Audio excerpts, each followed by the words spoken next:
I'm from Chicago. Yeah. Well, the suburbs, which is not quite the same thing. But, so I say I'm from Chicago. But this was, I don't know, maybe 4 or 5 years ago, and I went to school in Decatur, Illinois. If anyone's ever been to Decatur, it's like, it's like the armpit of the Midwest. And I was, it was the summer I turned 21, and my cousin was getting married in Texas. And so my boyfriend at the time and I decided we were going to road trip down to Texas to see my cousin get married. Now, growing up in the Midwest, you don't get to the ocean a lot. At least I didn't. And so, it's the summer I turned 21, and I still have not been swimming in the ocean. I've never been swimming in the ocean. So my boyfriend and I decided we're going to road trip down to Texas to see my cousin get married, and because we're going to be so close to the coast down there, we decided we're going to, take an extra couple days and drive down to Galveston, Texas, and go swimming in the ocean.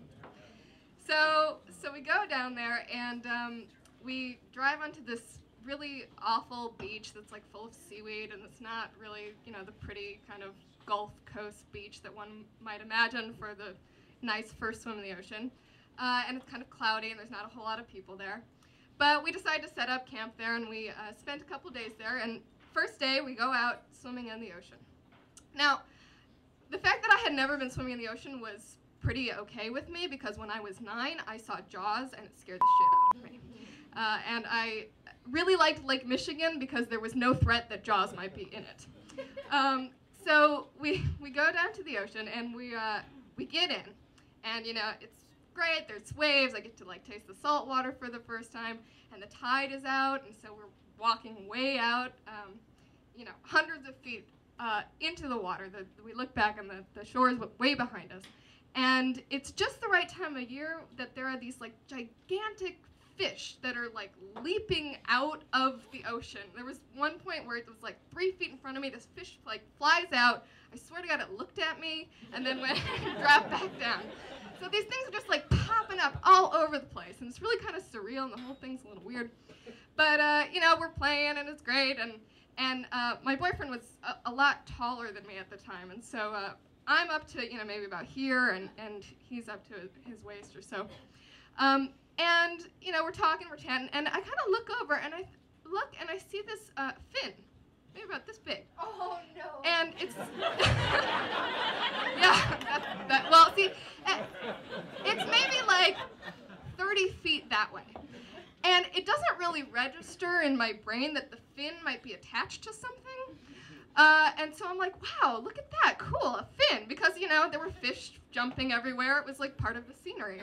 And I look, and so there's the fin, and I'm like, and it's going this way, kind of slowly, and as it's going this way, I'm sort of registering oh my God, that's a fin, that's a fin. So I kind of, tap his shoulder, and I just sort of point, and he kind of turns, and I swear to God, at the same time, this fin does a 90-degree turn and sort of crests out of the water, and I can see the eyes of this shark looking at me. And at this point, it's from me to the curtain over there. And so I come to find out later that when you're that close to a shark, the best thing to do is to stay still, because then they can't see you or whatever, and then you're supposed to punch it in the nose or something.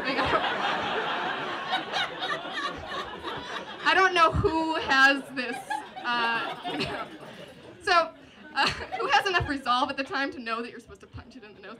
So the shark, I see it crest out of the water. I can make out its teeth. And I think, okay, we run now. So we both turn, and I take 2 steps, and I think, oh my God, this is how I'm gonna be that one-legged girl. And my boyfriend is 3 steps ahead of me at this point, and I think, oh my God, he's going to leave me to be that one-legged girl. And And the shore is like way out there because we had come so far out because of the tide. So luckily, like, he grabs me and like sort of yanks me forward, and we go running towards the shore. And we sort of look out. There's not a whole lot of people on the beach because it's such a crappy beach. But we look, and you know, a few hundred yards that way, there's this woman with these like small children playing in the water. And so we think, like, what does one do when one sees a shark? That really does come up fast, doesn't it? What does one do when one sees a shark on the beach? And so we're like, do we tell someone? There's not a lifeguard on duty because it's a crappy beach. And so we go over to this woman with the small kids playing in the water, and we're just like, well, maybe we should tell her. So so we walk over, and Jeremy sort of looks at the woman, and he doesn't want to like, oh, get your kids out of the water, there's a shark, you know, because he doesn't want to freak out the kids. So so he kind of like leans over, and he says, excuse me, but can I talk to you over here for a second? And this is the awkward pause part, right? Because she looks at me and is just like, who is this freak who wants to like see me in private on the beach? So she kind of looks at me, and I'm like, it's okay. So he's like, you know, I don't want to like freak out you or like freak out the kids, but we saw this shark like right over there in the water. And she's just like, oh, you guys saw a shark? Oh, my husband, he catches them. Hey, honey, these kids just saw a shark. He goes fishing for them, and this guy comes walking over, and he's just like, oh, you kids caught a shark? I should have brought my poles. And I'm like, oh, I'm sorry. You know, I'm from the Midwest. Sharks are scary where we come from.